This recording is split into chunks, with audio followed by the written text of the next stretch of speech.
On the question of anonymity, well, yes, it's very important. The way I look at it is this.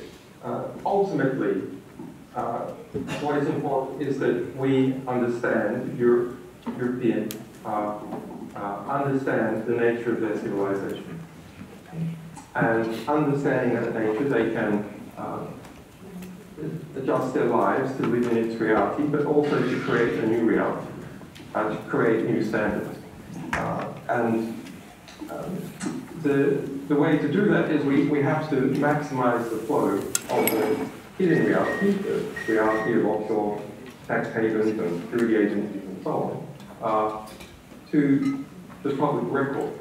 Not the public record in terms of one scandal after another or some overly emotional presentation that you might see on the BBC, but rather the record of reliable primary source information that becomes the intellectual scaffold upon which policy can emerge, academic papers can emerge, institutions can define themselves.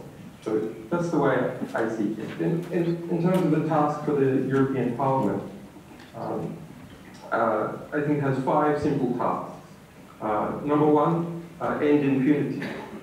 End impunity in relation to assassinations, in relation to Daphne, but end impunity in relation to censorship, extrajudicial detentions, and other forms of abuse, collapse of human rights, etc. Number 2, I think we should recognize a political reality. No nation within the European Union, and frankly at all, can create a system that properly protects whistleblowers. Now, it's very important to make the attempt as much as possible, but the reality is the major power elements of any society, security services, banking, and so on, will simply override whatever law is created through undue influence on the courts, through control of local media, etc., etc.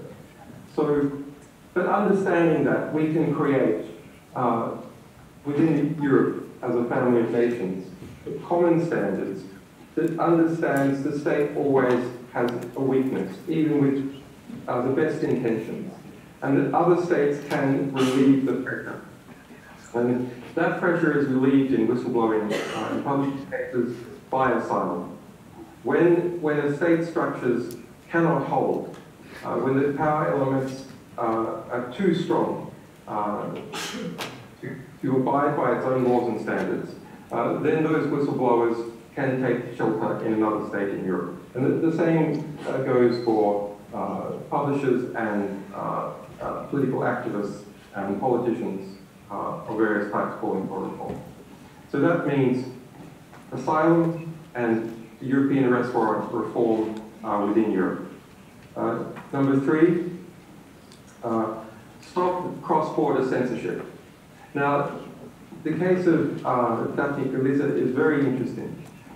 Her real impact came about because she was able to publish not using the Maltese press. She was able to publish using a blog that had servers outside of Malta.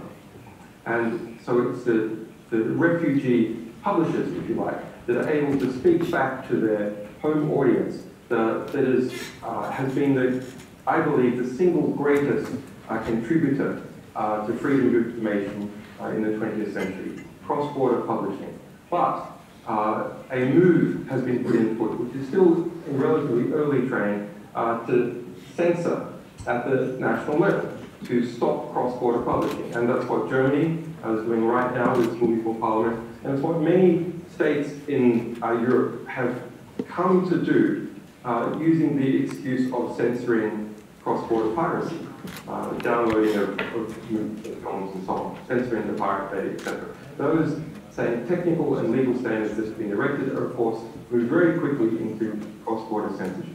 The 4th is antitrust legislation.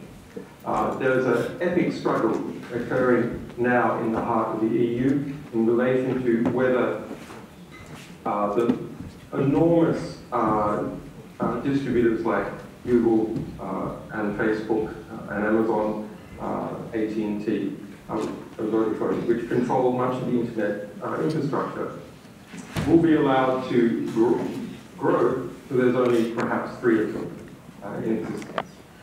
Now, already those, the concentration of distribution ownership, new media ownership, is leading to the ability to censor cross-border publishing, and of course also to rapidly accelerate the spying on journalists and their sources. Number 5, broad, and this is probably out of all those the least politically interesting, but actually the most likely to succeed.